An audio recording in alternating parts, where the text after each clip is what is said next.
Anna Cooper with U.S. Corporate Wellness and the Catalyst Coaching Institute. Today we are going to talk about the difference between the guiding style of coaching or directing. So first of all, why does it even matter? So think about for yourself. We do not like being told what to do. We don't like it if we feel like somebody's trying to persuade us or push us into something. So it's the same thing with our clients.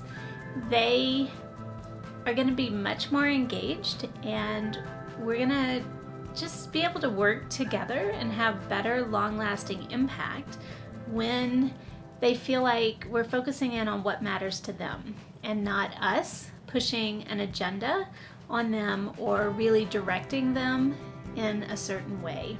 So a great resource I would suggest is Motivational Interviewing by Miller and Rolnick.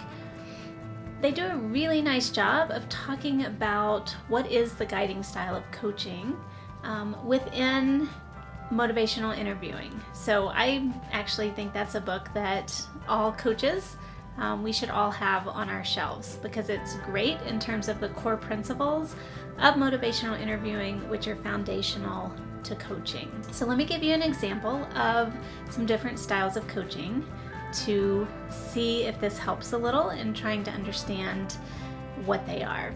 So I'm going to talk about directing, guiding, and following.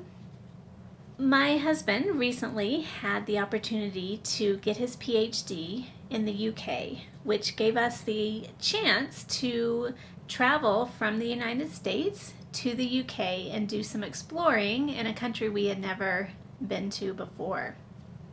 So let's use as an example that we had a tour guide who picked us up at Heathrow Airport and, had his little sign and it said Cooper. We're like, hey, that's us. And the tour guide said, so glad you're here. I have your itinerary figured out. We are going to hit every pub on this top 10 list in the UK. And this will be a great way for you to see the UK. I have it all mapped out. Here's where we're going to start. Let's go. So some of you may say, awesome. That sounds like an amazing way to tour and see the UK. Others, like me, might say, you know what? Hey, a pub or two sounds great. There's a lot of other things that I want to see in the UK. So that would be an example of a directing style. Another example is the tour guide that picks us up. We're there at the airport. He's got the little sign, says Cooper. We're like, hey, that's us.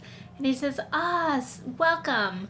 I bet that was a long flight for you. I bet you're tired. What would you like to do in the UK? And we're like, well, we've never been here before. Like, we're excited to figure it out. I've got tour books in my backpack, haven't really read them yet. What do you suggest? And he's like, oh, no. It's all about you. It's all about what you're wanting to do. And I'm just going to sit here with you and you kind of decide where do you want to go? What do you want to do? So for me, that's frustrating because I don't know, right? It can feel a little overwhelming. I'm in a brand new country. I have no idea what the options are. So I'm wanting my coach, I'm wanting my tour guide to offer some suggestions or help me find a place to start. If you are the client and you're working with a coach who is very strong, too strong, on the following side, it can be a little frustrating. It's kind of like you loop around in circles. So as coaches, we know that we do use reflections, right? When somebody makes a comment, we're reflecting back to them, often using some of their own words. We're reflecting back the meaning, kind of an educated guess of their meaning. Part of it is so they're understood, but the other part is to move the conversation forward. So if it's too strong on the following style, then it's just gonna loop and be stuck there. So let's talk about the third option, which is the guiding style of coaching. So back to our tour guide, he picks us up at the airport, got the little Cooper sign. We're like, hey, that's us. And he says, welcome to the UK. What brought you here? Before we get started, tell me a little bit about yourselves. Tell me, what type of things do you like to do? What interested you in the first place to coming to the UK? And it's going to just be this back and forth conversation. He might say, would you like some suggestions of some things that people like to do? And then together we'll kind of plan out what's going to be the best itinerary. So for me, that's the guy I want, right? I want the tour guide who is doing the guiding style, who's checking in with me to see what's important to me, and at the same time bringing in his ideas and his knowledge and background, checking in with me on which of them I want to hear more about, and then we kind of move forward together to set the agenda. So that's kind of the difference between some of the directing, the guiding, and the following styles. So a few other things that might help. So I think it's kind of helpful to think about your own personality, your own style of communicating. So we all have different styles. Some of you may be listening to this and you're like, yeah, this sounds pretty much like me. Others of you may be listening and say, this is so totally not me. Like, I am a very direct person. I like to kind of instruct and direct people to move forward, and I'm straight to the point. So, how do you keep your personality? Because of course we want you to keep your personality, but on purpose, sometimes choose to really put on your coaching hat and to guide the person towards the goals that they're going to be excited about and they're going to be engaged in. So before we do that, let me just mention that of course there are times when you are going to be instructing someone. Particularly, that's when you might be in a situation where you're educating, you're helping to share information with your client about something they're wondering about, or even in roles when you're not acting as a coach. Maybe you're acting as a clinician, you're working at your job. There's a lot of times when people come to you because you're the expert, you are directing, you are instructing. So I'm not saying that's bad all the time.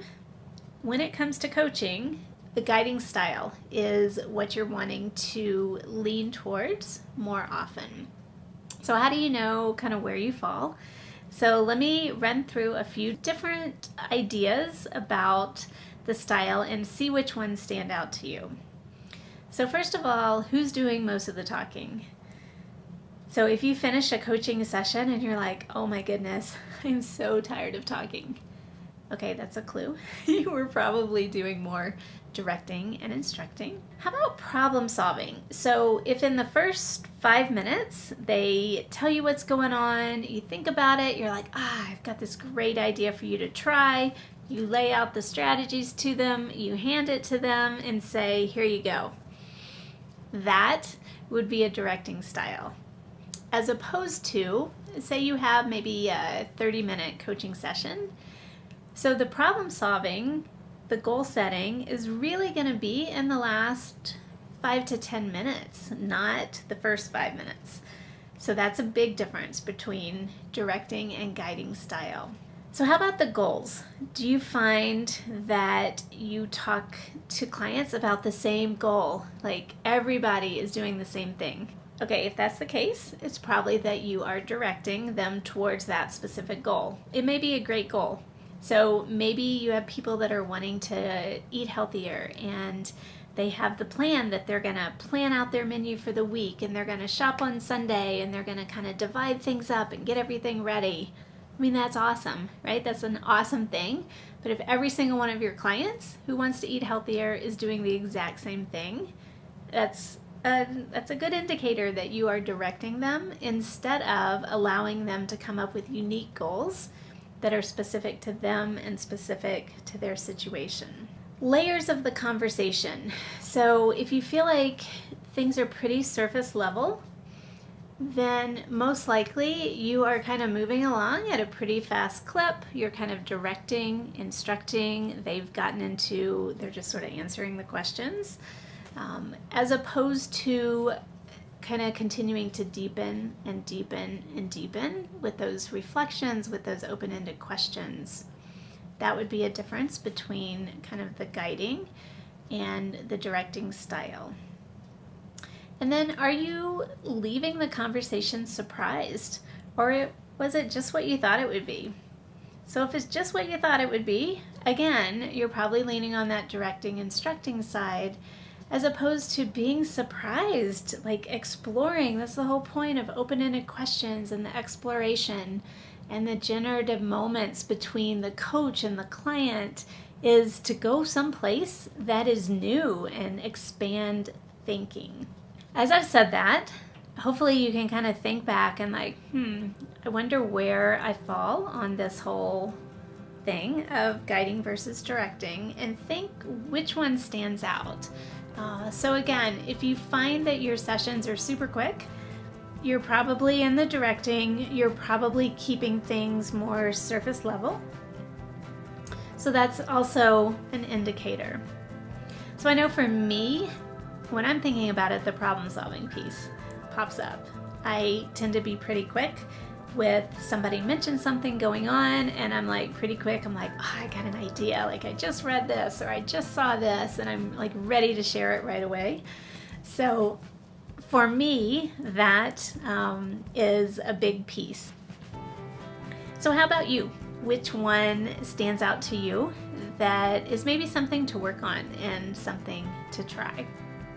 So hopefully this was helpful in terms of thinking about the difference between guiding and directing, some specific things that you can maybe think about for yourself that are indicators of leaning one way or the other, and some things that you can start noticing in your coaching, start wondering about, and see if you can move a little more towards that guiding style, that engaging with our clients, coming alongside them, talking to them about the things that are important to them, that align with their values and their beliefs, and are most likely to help them move towards positive behavior change.